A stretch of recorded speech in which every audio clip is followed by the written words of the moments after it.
Ito mga bossing Japanese promoter na si Koki Kameda ay meron itong ibinunyag para kay former 3 Division World Champion John Riel Cuadro Alas Casimero. カシメロって世界の3階級チャンピオンになって、素晴らしいボクサーやからで僕はプロモーターとして来年、自分2026年ね彼を世界の方に持っていけるように、ちょっとこっちはこっちですね。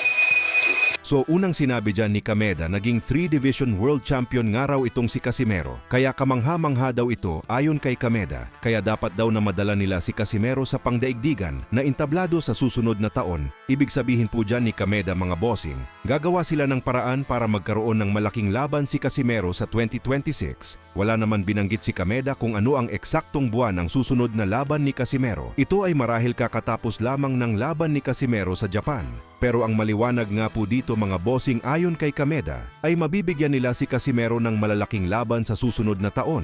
Habang ito naman ang highlights ng huling laban ni Cuadro Alas Casimero.